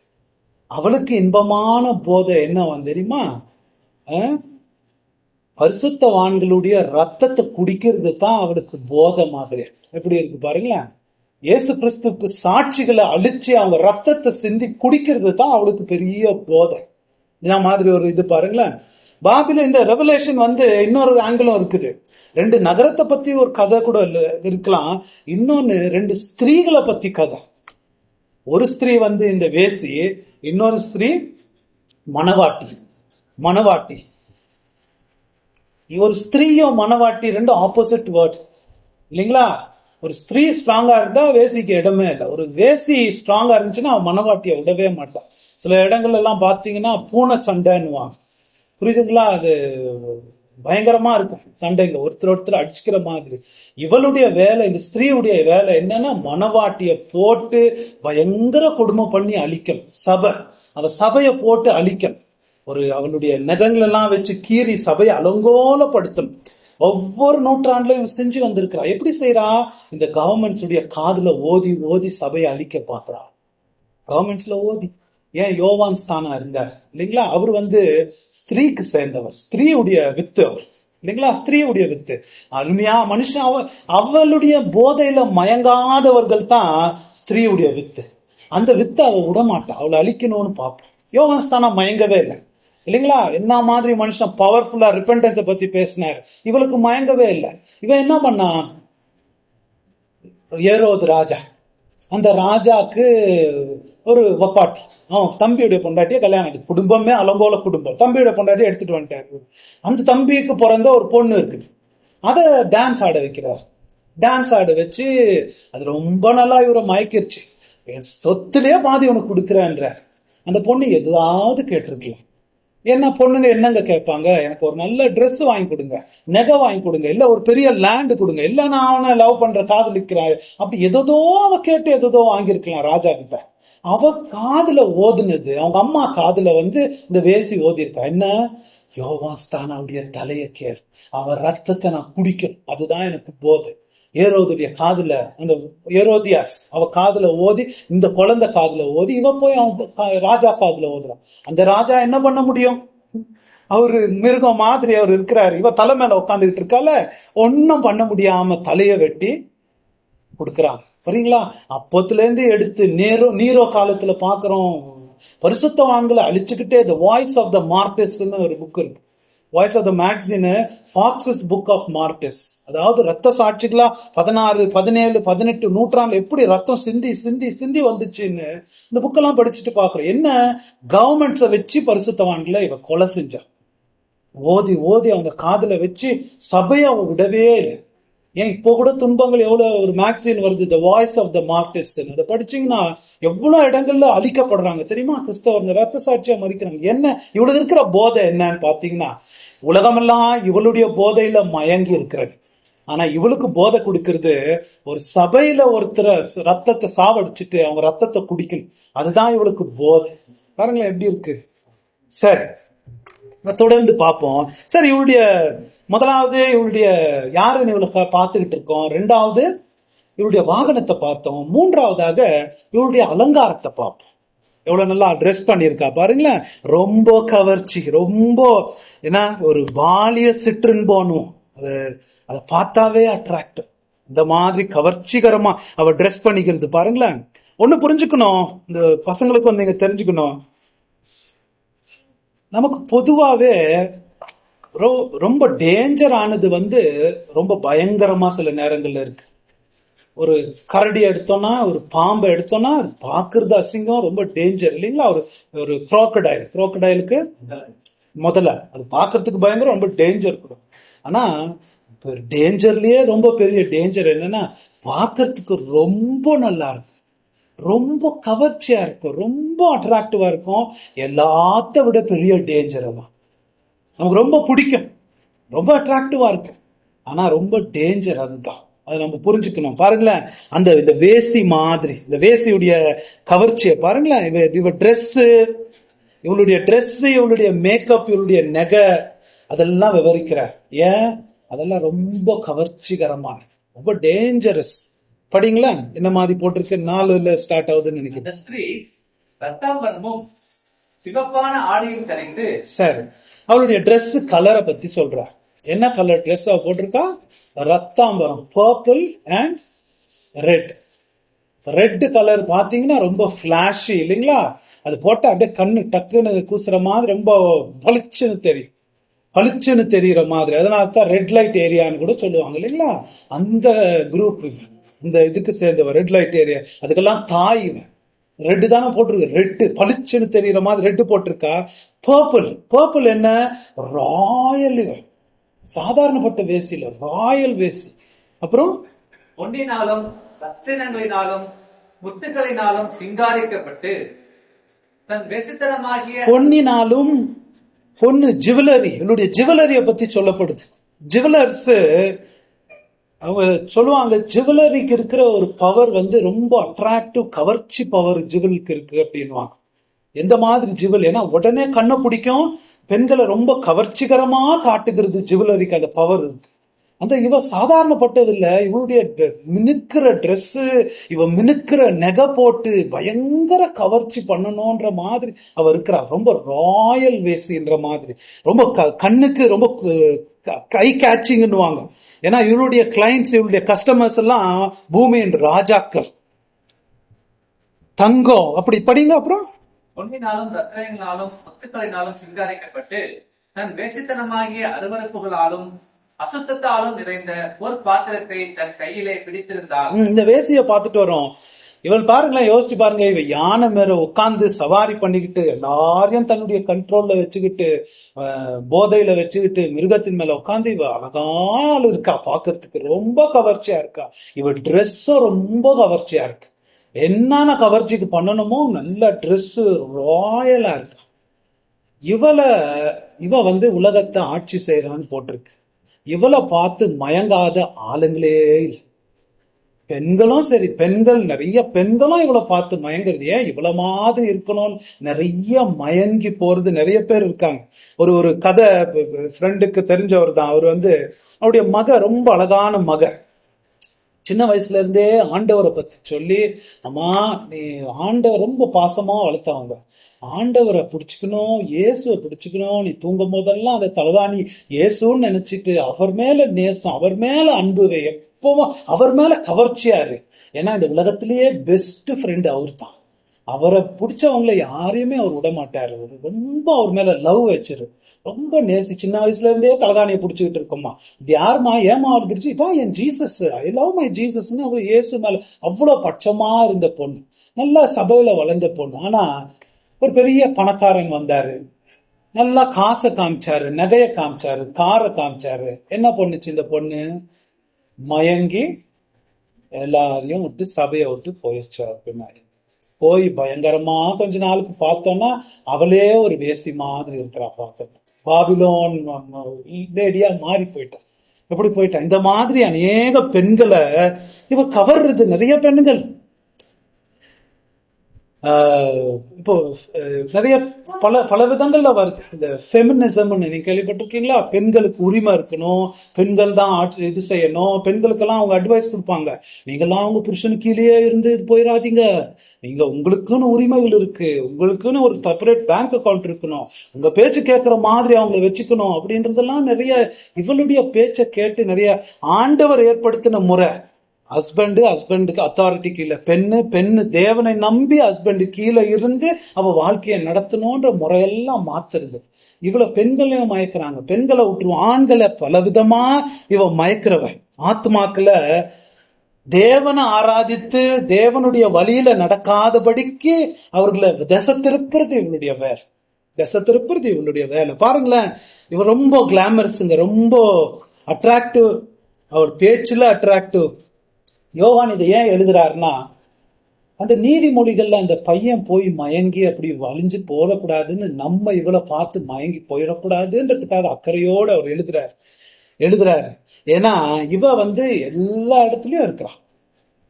நம்ம பிள்ளைங்க இவளை பார்த்து மயங்க முடியும், நம்ம புருஷருங்க இவளை பார்த்து கண் திரும்பி அப்படியே வாயை திறந்து அவளை பார்க்க முடியும், நம்ம மனைவிகள் இவளை பார்த்து கேட்டு போக முடியும். அந்த மாதிரி அந்த ஆவி நிறைந்த இந்த பாபிலோன் இருக்கிற உலகத்துல நம்ம வாழும் போது இவளுடைய பவர் ரொம்ப பெருசு. ஆரம்பத்துல சொன்ன மாதிரி கிரிப்டனைட்ன்றோம் இல்லைங்களா, அது மாதிரி இவளுக்கு முன்னாடி யாருமே நிக்க முடியாது. ஒரு வசனம் படிங்களா, 8வது வசனம் என்ன போட்டிருக்கு? நீ கண்ட மிருகம் இல்ல, படிங்க. நீ கண்ட மிருகம் முன்னே இருந்தது, இப்பொழுது இல்லை, அது பாதாளத்திலிருந்து ஏறி வந்து நாசமடைய போகிறது. இல்ல 6 படிங்க. ஒருவேளை தமிழ் இங்கிலீஷ் மாத்தி. அந்த ஸ்திரீ பரிசுத்தவான்களின் ரத்தத்தினாலும் இயேசுவினுடைய சாட்சிகளின் ரத்தத்தினாலும் வெறிக்கொண்டிருக்கிறதை கண்டேன். அவளை கண்டு நான் மிகவும் ஆச்சரியப்பட்டேன். அப்புறம் அப்பொழுது தூதனானவன் என்னை நோக்கி, ஏன் ஆச்சரியப்படுகிறார்? பூமியின் குடி எல்லாம் அவள் மேல் ஆச்சரியப்பட்டிருக்கு. எந்த வசனத்துல வருது? 8. அதான் படிக்கிறது. நீ கண்ட மிருகம் முன்னே இருந்தது, இப்பொழுது இல்லை, அது பாதாளத்திலிருந்து ஏறி வந்து நாசமடைய போகிறது. உலக தோற்றம் முதல் ஜீவ புஸ்தகத்தில் பேர் எழுதப்பட்டிராத பூமியின் குடிகள் இருந்ததும் இராமல் போனதும் இனி இருப்பதுமா இருக்கிற மிருகத்தை பார்த்து ஆச்சரியப்படுவார்கள். பாருங்களேன், இது தப்பா டிரான்ஸ்லேஷன் வருது. இந்த பெண்ணை பார்த்து மயங்கி கண்ணு விட்டு வாயை திறந்து அவ மேல மயங்கி இருக்கிறவங்க வந்து பூமியில இருக்கிறவங்க வரப்போற எல்லாருமே இவனால மயக்கப்படுவாங்க. இன்னொரு பெரிய ஆச்சரியம் என்ன தெரியுமா? யோவான் இதை பாக்குறாரு. யோவானே இவளை பார்த்து மயங்கி போயிட்டார். போட்டிருக்கு பாருங்களா 6வது வசனத்துல. பரிசுத்த யோவான் நமக்கு எழுதுறாரு. அவளை பார்த்து அவளுடைய பவர், கிரிப்டனைட் பவர் யோவான்லயும் வேலை செஞ்சிருச்சு. என்ன போட்டிருக்கு? அவளை கண்டு நான் மிகவும் ஆச்சரியப்பட்டேன்னா வாயை திறந்து வாயில தண்ணி வர மாதிரி அவளை பார்த்துக்கிட்டு இருந்தா. அதான் அர்த்தம். அந்த யோவான் தேவதூதன் திட்டுறாரு, ஏன் நீ போய் ஆச்சரியப்படுறன்னு திட்டுறாரு. அடுத்ததாக ஏன்னா அவளுடைய பவர் அவ்வளவு பயங்கரம். இவ என்ன வேசித்தனம் பண்றதுக்கு? இப்ப அந்த கேள்விக்கு பதில் பார்ப்போம். இந்த அளவுக்கு உலகத்துல எல்லோரையும் எப்படி எந்த விதமான வேசித்தனத்துல இவ கண்ட்ரோல் பண்றா? எல்லோரையும் எந்த ஜாதி விடாம எந்த மக்கள் விடாம சகல உலகத்தையும் இவ எப்படி கண்ட்ரோல் பண்றா? எதை வச்சு கண்ட்ரோல் பண்றா? பொதுவான ஒரு காரியத்தை வச்சு கண்ட்ரோல் பண்றா. எதை வச்சு கண்ட்ரோல் பண்றா நம்ம பார்க்கும்போது, உலக சரித்திரத்துல ராஜாக்களும் சரி பாஷைக்காரர்களும் சரி, ஏன் யோவானியே அவ மயக்கிட்டான்னா எதை வச்சு கண்ட்ரோல் பண்றா தெரியுங்களா? ரொம்ப உலக மனித குலமே மயங்கி போற ஒரு காரியம் எது? யாராவது கெஸ் பண்ண முடியுமா? பொருளாதார செழிப்பு. பொருளாதார செழிப்பு. அதுல மயங்காதவர்கள் யாராவது இருக்காங்களா? புதுசு புதுசு புதுசா வேணும், பெருசு பெருசு பெருசா வேணும், அதிகம் அதிகம் அதிகம் வேணும், இன்னும் வேணும், இன்னும் பணம் வேணும், இன்னும் வசதி வேணும். பொருளாசையில, பணத்துல, வசதி, உலக மயக்கத்துல மயங்காதவங்க யாராவது இருக்காங்களா? அவளுடைய கிளைண்ட்ஸ் என்ன வேணும்னு அவளுக்கு தெரியும். எதுல உலக மனிதர்களை மயக்கி தன்னுடைய கண்ட்ரோல்ல வச்சுக்க முடியும்னு அவளுக்கு நல்லா தெரியும். எந்த விதத்துல அவங்கள மயக்கி தேவன் பக்கம் திசை திருப்ப முடியும்னு அவளுக்கு நல்லா தெரியும். தெரிஞ்ச இந்த வேசி என்ன பண்றா? மனிதர்களை வசீகரம் படுத்துவதற்கு உலக பிரகாரமான செழிப்பு. உலகத்துல யாருங்க இருக்காங்க அதுக்கு மயங்காதவங்க? சபையில நம்மள யாருங்க இருக்கிறோம் அதுக்கு மயங்காதவங்க? யாராவது இருந்தா கையை உயர்த்துங்களா. அதுல மயங்காதவங்க யாரு இருக்காங்க? அது காட்டும் பாருங்களேன். செழிப்பு நம்ம எப்படி சொல்ல முடியும்? 2வது வசனத்துல என்ன போட்டிருக்கு? பூமியின் ராஜாக்கள் அவள்ல மயங்கி இருக்கிறாங்கன்னு போட்டிருக்கு. அவ அழியும் போது பாருங்களேன், அவளுக்கு ஜட்ஜ்மெண்ட் வரும்போது 18:2 படிங்களா. அவன் பலத்த சத்தமிட்டு, மகா பாபிலோன் விழுந்தது விழுந்தது, அது பேய்களுடைய குடியிருப்பும் சகலவித அசுத்த ஆவிகளுடைய காவல் வீடும் அசுத்தமும் அருவருப்பும் உள்ள சகலவித பறவைகளுடைய கூடுமாயிற்று. அவருடைய வேசித்தனத்தின் உக்கிரமான மதுரை எல்லா ஜாதிகளும் குடித்தார்கள். பூமியின் ராஜாக்கள் அவளுடைய வேசித்தனம் பண்ணினார்கள். பூமியின் வர்த்தகர் அவளுடைய செல்வ செருக்கின் மிகுதியினால் ஐஸ்வர்யவான்கள் ஆனார்கள். பூமியின் வர்த்தகர் பிசினஸ்மேன் எல்லாம் அவளுடைய அவளுடைய லக்ஸரி, அவ கொடுக்கிற லக்ஸரி இருக்கே, அவ கொடுக்கிற வசதிகள் இருக்கே, அவ கொடுக்கிற இன்பங்கள் இருக்கே, அதனால பெரிய பணக்காரானார்கள். அவ உனக்கு சந்தோஷம் கிடைக்கும், பாதுகாப்பு கிடைக்கும், பணம் கொடுக்கறேன், வசதியை கொடுக்கறேன், அதிகமான பேங்க் பேலன்ஸ், அதிகமான வசதி, பணம் அதெல்லாம் நிறைய கொடுக்கறேன், பெரிய வீடு, இதை விட பெரிய கார், இதை விட பெரிய வசதி, இன்னும் புது புதுசா வேணும், எனக்கு புது புதுசா வேணும்னு மயங்காதவர்கள் யாரு? அதுல செல்வ செருக்கினால் அந்த லக்ஷரியில அவர்கள் மயங்கி அவளுடைய மடியில படுத்து வேசித்தனம் பண்ணுகிறார்கள்னு போட்டிருக்கு பாருங்களேன். இன்னும் 15 படிங்க. 18-15. இப்படிப்பட்டவைகளை கொண்டு வர்த்தகம் பண்ணி அவளால் ஐஸ்வர்யவான்கள் ஆனவர்கள். பாருங்களேன், திருப்பி ஐஸ்வர்யவான் ஆனவர்கள். 23 படிங்களேன். விளக்கு வெளிச்சம் இனி உன்னிடத்தில் பிரகாசிப்பதில்லை, மணவாளனும் மணவாட்டியும் மாணவர்களுடைய சத்தம் இனி உன்னிடத்தில் கேட்கப்படுவது இல்லை. உன் வர்த்தகர் பூமியில் பெரியோர்களா இருந்தார்களே. பாருங்களா, பெரிய பணக்காரங்களா இருந்தாங்களே அப்படின்னும் போது இந்த வேசி எந்த விதமான விக்கிர ஆராதனையில மக்களை கண்ட்ரோல் பண்ணி வச்சிருக்குன்னா, உலக பிரகாரமான பொருளாதார செழிப்ப புடிச்சு வச்சு அவங்க கண் முன்னாடி வச்சு தேவன் கிட்ட அவங்க சேராதபடிக்கு உலக கவலைகள், பிரபஞ்சத்தை கவக்க ஐஸ்வர்ய மயக்கத்துல, வேதம் சொல்லுதுல ஐஸ்வர்ய மயக்கத்துல அவங்கள தன்னுடைய போதையை கொடுத்து ஐஸ்வர்ய மயக்கத்திலேயே வச்சு தேவன் பக்கம் அவங்க அணுகி போகாதபடிக்கு அவங்கள வசீகரம் படுத்தி தன்னுடைய போதையில வைக்கிறது தான் இந்த வேஸ்ட். அதுக்கு அடங்கி அதுக்குள்ள இருக்கிற உலகத்துல சகல பேரும் அதுக்குள்ளதான் இருக்கிறான். யோசிச்சு பாருங்க, யாருங்க இல்ல, யாருங்க இல்ல அந்த போதையில. நம்ம மயங்கிறது இல்ல, நம்ம மயங்கிறது இல்ல, பலவிதமா நம்ம மயங்கிறோம் இல்லைங்களா. அதுல குடிச்சு எல்லாரும் குடி வெறியில இருக்கிற மாதிரி, பாவத்துல விழுந்து போன இந்த மனுஷ குலம் இந்த விதமா தேவனுக்கு விரோதமாக வேசித்தனம் இவளோடு சேர்ந்து செய்யுது. இவ கொடுக்கிற இது என்ன ப்ராமிஸ்? என்ன உண்மையான பாதுகாப்பு கடவுள்கிட்ட இல்ல, உண்மையான சந்தோஷம் கடவுள் கொடுக்கறது இல்ல. பணம், வசதி, என்ன தேடி வா நான் கொடுக்கிறேன், அதான் என்ன செய்ய வைக்கிறா? நம்மள விக்கிர ஆராதனை செய்ய வைக்கிறா. தேவனிடத்தில் நம்ம நெருங்காதபடிக்கு, ஆண்டவர்கிட்ட உண்மை இல்லாதபடிக்கு நம்மள வேசித்தனம் செய்ய வச்சு அதுல மயக்கி நம்மள வைக்கிறா. அதைத்தான் செஞ்சுட்டு வர்றா. ஆனா யோவானும் அதுல மயங்கிட்டார், நம்மளும் அதுல மயங்கிற பாருங்களேன். அந்த போதையில, அந்த பொருள் ஆசையில, அந்த கிரீட்ல, குடிவெறியா போதையில நம்ம மயங்கி போயிடலாம். குடிச்சவங்களுக்கு குடிச்சிருக்கிறோம்னு தெரியாது, சொன்ன மாதிரி தெரியாது. அவங்களுக்கு என்ன சொல்றாருன்னு கூட தெரியலையே அப்படின்னு கூட சில பேர் இருக்குல்ல. ஏன்னா அந்த அளவுக்கு போதையில போன பிறகு பரிசுத்தவான்களுக்கு தெரியும் ஆமா இல்லையா அப்படின்னு உணர்ந்து எந்திரிக்குவாங்க. ஆனா இவங்களுக்கு போதையில இருக்கிறவங்களுக்கு தெரியவே தெரியாது. இதுதானே வாழ்க்கை, இப்படித்தானே இருக்கணும் இந்த உலகத்துலன்ற மாதிரி நினைச்சுக்கணும். இத யோவான் அவருடைய சுவிசேஷத்துல இன்னொரு விதமா சொல்றாரு பாருங்களேன். அவருடைய நிருபத்துல 1 யோவான் 2:15 படி.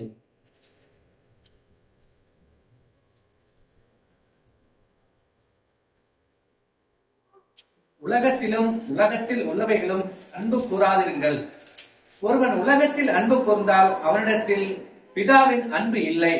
உலகத்தையும் படிங்க. ஏனெனில் மாம்சத்தின் இச்சையும் கண்களின் இச்சையும் ஜீவனத்தின் பெருமையுமாகிய உலகத்தில் உள்ளவைகள் எல்லாம் பிதாவினால் உண்டானவைகள் அல்ல, அவைகள் உலகத்தினால் உண்டானவைகள். உலகமும் உலகத்தின் இச்சைகளும், உலகமும் உலகத்தில் உள்ளவைகளிலும் மனசை வைக்காதீங்க, அன்பு கூறாதீங்க அப்படின்றார். ஏன்னா இதெல்லாம் மாம்சத்தின் இச்சை, கண்களின் இச்சை, ஜீவனத்தின் பெருமை பிதானால வராதது. இது பிதானால வராதது, அது மேல வைக்காதீங்க. தொடர்ந்து படிங்க 17. உலகமும் அதன் இச்சையும் ஒளிந்து போகும், தேவனுடைய சித்தத்தின்படி செய்கிறவன் எவனோ என்றென்றைக்கும் நிலைத்திருப்பான். இந்த யோவான் அங்க சுருக்கமா 3 வசனத்துல சொல்லிட்டாரு. அதையே தான் இங்க 3 அதிகாரத்துல சொல்றாரு. உலகமும் உலகத்தின் உள்ளவைகள் மேல அன்பு கூறாதிருங்க. அதுல அன்பு இருக்கிறவன் பிதாவுடைய அன்பு இல்ல, அவன் தெரிந்து கொள்ளப்பட்டவன் அல்ல. இங்க சொல்ற யோவான் உலகமும் உலகத்தின் நிச்சயங்களும் ஒளிந்து போவோம். அது எப்படி ஒளிந்து போவோம்னு தான் 17, 18, 19 நம்மளுக்கு காட்டுறார். அதுதான் அதனோட ஒளிவு, அதனோட அழிவு எப்படி வரப்போகுது பாரு. அதை நம்பி இருக்கிறவங்க எப்படி புலம்பி அழுவாங்க பாரு. அதுல மயங்கி இருந்தவங்க என்ன வேதனை அவங்களுக்கு வரப்போகுது பாருன்னு தான் 17, 18 வரப்போகுது. ஆனா இப்போ நமக்கு என்ன காட்டுறாரு, அது எப்படி மக்களை கவர்ச்சி செய்து வைத்திருக்கிறார். எந்த விதமான கவர்ச்சியில தங்களை கண்ட்ரோல் பண்ணி ஒரு ஹிப்னோடைஸ் மயக்கத்துல அது வச்சிருக்கிறது பார் அப்படின்ற மாதிரி நமக்கு இங்க காட்டுறாரு. அதுல இருந்து, அந்த மயக்கத்துல இருந்து யார் தான் வெளியே வர முடியும்? 8வது வசனம் கடைசியில படிங்க.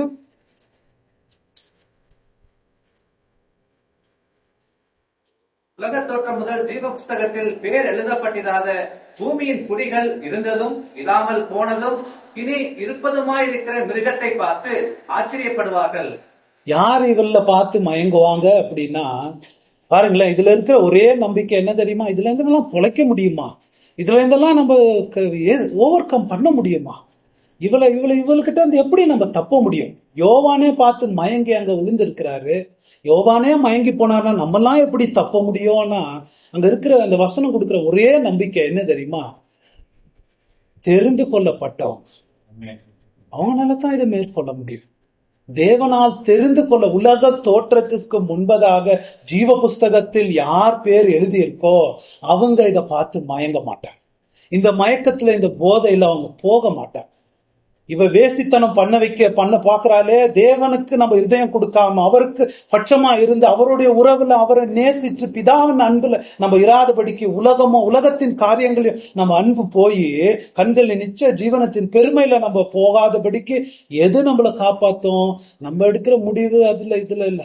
தேவனால் தெரிந்து கொள்ளப்பட்ட மக்கள் ஒருவேளை தற்காலிகமா அவங்க மயங்கி போலாம். யோவான் மயங்கி போனவன என்ன ஆச்சு அவருக்கு? அந்த தேவ தூதன் படால் அடிக்கிற மாதிரி என்ன சொல்றாரு? நான் மயங்கி போய் என்ன 6:7 வருது பாருங்க. தூதனானவன் என்னை நோக்கி, ஏன் ஆச்சரியப்படுகிறாய்? ஏன் நீயும் மயங்கி போற? அடிச்சு எழுப்புற மாதிரி. நமக்கும் அந்த தூதன் தான் இன்னைக்கும் எழுப்புறாரு. யோவான் அடிச்சு எழுப்புன மாதிரி. நீங்க ஏன் இதுல மயங்கி இருக்கிறீங்க? தேவனால் தெரிந்து கொள்ளப்பட்டவர்களே, ஜீவ புஸ்தகத்தில் பேர் எழுதப்பட்டவர்களே, இதுல மயங்கியா அவங்க ஆயுச கழிக்கிறது, இதுல மயங்கியா நீங்க வாழ்க்கையை நடத்துறது. எந்திரிங்க அப்படின்ற மாதிரி யோவான் அடிச்சு எழுப்புன மாதிரி நம்மளையும் இந்த வசனங்கள் மூலமா எழுப்புறார். இதுல நம்ம மயங்கக்கூடாது. ஏன் கிரிப்டனைட் மாதிரி பவர் இருந்தாலும் அந்த கிரிப்டனைட்டுக்கு பவர் இல்லாம செய்கிறவர் தான் இயேசுங்க. அவர் சொல்ற மாதிரி அந்த யோவானே சொல்றார், நமக்கு உலகத்தில் இருக்கிறவனை விட நமக்குள் இருக்கிறவர் பெரியவர். அவர் நம்மளை காப்பார். ஏன்னா சபைக்கு மத்தியில் உலாவுகிறது தேவ ஆட்டுக்குட்டி. அவர் அந்த சபையையும் சரி, அந்த தனிப்பட்ட தெரிந்து கொள்ளப்பட்ட மக்களையும் இந்த வேசிக்கிட்ட இருந்து அவர் காப்பாத்துறாரு. அதுல மயங்காதபடிக்கு அவர் காப்பாத்துறாரு. அதான் நம்ம பாக்குறோம். இதுல நம்ம கிட்ட இருக்கிற பெரிய நம்பிக்கை என்ன? தெரிந்து கொள்ளப்பட்டதுன்னா நமக்கு என்னன்னு தெரியும் இல்லைங்களா? உலகமே உண்டாவதற்கு முன்பதாக, ஒண்ணுமே உண்டாவதற்கு முன்பு பிதா, குமாரன், பரிசுத்தாவி அவங்க 3 பேர் ஆலோசனை பண்ணாங்க. 3 பேர் ஒரு எலெக்ஷன் நடத்தினாங்க. நம்ம ஊர் எலெக்ஷன் நடந்து முடிஞ்சிருச்சு. ஒரு எலெக்ஷன் நடத்தினாங்க. அந்த பேர்ல கோடி ஆத்துமாக்கள், எத்தனை ஆத்துமாக்கள் இந்த உலகத்துல இருக்கும். அவங்க எல்லாரும் அவங்க மைண்டுக்கு முன்னாடி இருந்தாங்க. அதுல இது இது இது இது இது இதுன்னு செலக்ட் பண்ணார். அவங்க பேரை ஜீவ புஸ்தகத்துல எழுதிட்டார். அவங்க ஒண்டிதான் இந்த வேசிக்கிட்ட இருந்து பொழைக்க முடியும். அவங்க ஒண்டிதான் தப்ப முடியும். தெரிந்து கொள்ளப்பட்ட ஜீவ புஸ்தகத்தில் எவர் பேர் எழுதி இருக்கிறதோ அவங்க இல்லாம வேற எல்லோரும் இந்த போதையில மயங்கிதான் அவங்க வாழணும். அதான் நமக்கு இங்க கொடுக்கப்படுற ஒரு எச்சரிக்கை. யோவான் அடிச்சு எழுப்புன மாதிரி நமக்கும் ஒரு எச்சரிக்கை வந்திருக்கு. தேவ தூதர்களுடைய வேலை என்ன? அவங்க நமக்கு வேலை செய்யறாங்க. தேவ வசனத்தை கொண்டு, பரிசுத்தாவியை கொண்டு ஆண்டவர் நம்மளை நீ ஏன் மயங்கி இருக்கிற? நீ ஏன் இதுல மயங்கி இருக்கிற? ஜீவ புஸ்தகத்திலும் பேர் எழுதப்பட்டிருக்கிறது. நீ ஏன் மயங்கி இருக்கிற? ஜீவ புஸ்தகத்துல அவர் எதனால தெரிந்து கொண்டாரு? நம்ம ஏதோ பண்ணதுனாலயா? இல்ல, நம்ம பேர்லாம் அதுல இருக்குதுன்னு நமக்கு நம்பிக்கை இருக்கணும். ஏன் உங்க பேர் பிரான்சிஸ் பேர் இருக்கு, அருண் பேர் இருக்கு, அருள்தாஸ் பேர், தீபா பேரு, உங்க பேரெல்லாம் அதுல இருக்கு. ஏன் நம்ம பண்ணதுனால அது வரலையே? நம்ம சுவிசேஷத்தை கேட்டு ஆண்டவர்கிட்ட ஆண்டவருடைய வசனம் இன்ன வரைக்கும் ஆர்வமா கேட்கறதுக்கு வர்றதுக்கு காரணம், இதுக்கு பின்னாடி என்ன இருக்கு தெரியுமா? தெரிந்து கொள்ளுதலுடைய எஃபெக்ட் தாங்க இது. இது நம்மனால நடந்தது இல்ல. நம்ம எல்லாம் தேவனால் தெரிந்து கொள்ளப்பட்டு ஜீவ புஸ்தகத்துல எழுதப்பட்டிருக்கோம். யோவான் மயங்கின மாதிரி நம்மளும் மயங்க இருந்தா இந்த வசனம் நமக்கு என்ன சொல்லுது? Get up. ஏன் நீ மயங்கி அதை பார்த்து சொல்ல விட்டுட்டு இருக்க? Get up, wake up. உலகமும் உலகத்தின் அவைகள் எல்லாம் ஒளிந்து போக போகிறது. தேவனுடைய சித்தத்தை செய்கிறவனோ என்றென்றும் பிழைத்திருப்பான். இது நம்மளை எழுப்பணும் ஆத்மீக வாழ்க்கை. அந்த மயக்கத்துக்கு நம்ம உழுவக்கூடாது. இந்த ஸ்திரீயின் மயக்கத்துக்கு நம்ம உழுவக்கூடாது. இன்னொரு பெண்ணை காட்டுறாரு. இங்க ஒரு பெண்ணை காமிச்சாரு இல்லையா? இந்த பெண்ணு இப்ப மயக்கத்தை காட்டுறாரு. வரப்போற வாரங்கள் எல்லாம் அவளுக்கு வர அழிவை காட்ட போறோம். அவளை நம்பி அவ மயக்கத்துல இருந்தவங்களுக்கு வரப்போற அழிவை காட்ட போறாரு. அவ போதையில குடிச்சு மயக்கமா இருக்கிறவங்க அழிவை காட்ட போறாரு. இதே ஏஞ்சல் இன்னொரு பெண்ணை யோவான் காட்டுறாரு. அந்த பெண்ணை பார்த்து நம்ம முடிப்போமா? 21:9 படிங்களா? பின்பு கடைசியான 7 வாதைகளால் நிறைந்த 7 கலசங்களை உடைய அந்த 7 தூதரில் ஒருவன், அதே தூதன் பாருங்களேன், எந்த தூதன் வேசிய காமிச்சாரோ அதே தூதன் யோவான் கிட்ட திருப்பி வர்றாரு. என்ன சொல்றாரு? நீ இங்கே வா, ஆட்டுக்குட்டியானருடைய மனைவியாகிய மனைவாட்டியை உனக்கு காண்பிக்கிறேன் என்று சொல்லி பெரிதும் உயரமான ஒரு பர்வதத்தின் மேல் என்னை ஆவியில் கொண்டு போய். பாருங்களேன், எந்த தேவதூதன் அதே பாஷை தான். இந்த 17வது அதிகாரம் 1வது வசனத்துல வர அதே பாஷை 21ல வருது. இங்க நான் வேசிய காட்டுறேன், அவனுடைய நியாய தீர்ப்பை காட்டுறேன்னு கூட்டு போனவரு இங்க யோவான இன்னொரு பெண்ணை காட்டுறேன். வா, யார் அது? அவன் மனவாண்டி. இவ இப்போ ரொம்ப கிளாமரஸா, அட்ராக்டிவா, ரொம்ப செழிப்பா, கவர்ச்சியா இருக்கிறா இப்போ. ஆனா அவளுடைய அழிவு பயங்கரம். அது சொல்ல போறாரு. ஆனா இன்னொரு ஸ்திரியை காட்டுறேன். இப்ப பார்க்கும்போது புவரா இருக்கிறா, அட்ராக்டிவா இல்ல, செழிப்பாவ இல்ல, ரொம்ப பெருசாவ இல்ல, சிம்பிளாவ இருக்கிறா. ஆனா அவளுடைய எதிர்காலத்தை நான் காட்டுறவா, அவளுடைய மகிமையை நான் காட்டுறவா. வான் அதே பாஷை, அதே இன்னொரு பெண்ணை நமக்கு காட்டுற மாதிரி 2வது பெண்ணை நான் உனக்கு காட்டுறேன். நமக்கு இருக்கிற கேள்வி எது? நம்ம எந்த பெண்ணை பார்த்து மயங்க போறோம்? எந்த பெண்ணை பார்த்து கவர போறோம்? வேசியா, மனவாட்டியா? வேசிக்காக நம்ம வாழ்க்கைய கொடுக்க போறோமா? மனவாட்டிக்காக நம்ம வாழ்க்கைய கொடுக்க போறோம்? மனவாட்டியினுடைய எதிர்காலம் மகா பெரிய எதிர்காலம் 21ல இருந்து வரப்போகுது. குளோரியஸ் எதிர்காலம் அதுக்கு வரப்போகுது. ஆனா வேசிக்கு பயங்கரமான அழிவு வரப்போகுது. நம்ம எதுல மயக்கத்துல இருக்கணும்?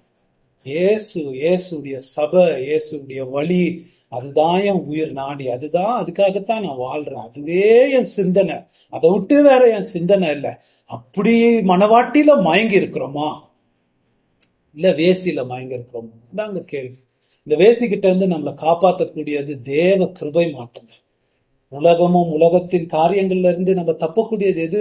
உலகத்தை ஜெயிக்கக்கூடியது ஒரே காரியம், தேவனால் பிறந்தது மாத்திரம்தான் உலகத்தை ஜெயிக்கக்கூடியது. உலகத்தை ஜெயிக்கக்கூடியது எதுன்னு வேதத்துல யோவான் சொல்றாரு தெரியுமா? நம்முடைய விசுவாசமே நமக்கு ஜெயம் கொடுக்கும். இந்த வேசிக்கிட்ட இருந்து தப்புறதுக்கு ஒரே வழி என்ன தெரியுமா? இயேசுவை விசுவாசிக்க, இயேசுவ உண்மையான விசுவாசத்தோடு. இல்லைன்னா இந்த லேடி கிட்ட தப்பவே முடியாது. இந்த வேசி நம்மளை மயக்கித்தான் போதையில வச்சிருக்கு. இயேசுவை நம்ம நம்பும் போது இந்த வேசிக்கிட்ட இருந்து தப்பிச்சு புதிய எருசலேம்ல நமக்கு இடம் கிடைக்குது. நம்ம அவருடைய மனவாட்டியா மாறு. தேவன் நம்ம எல்லாருக்கும் உதவி செய்யட்டும். இந்த மயக்கத்துல இருந்து வெளியே வந்து எல்லாரையும் மயக்கி வச்சிருக்கிறோம். இந்த உலகமும் உலகத்தின் காரியங்களும் ஒளிய போது தேவனுடைய சித்தத்தை செய்கிறவன் சதா காலம் ஜீவமா இருப்பான். அந்த மாதிரி வாழ தேவன் நமக்கு உதவி செய்யட்டும். ஜெபம் செய்வோம்.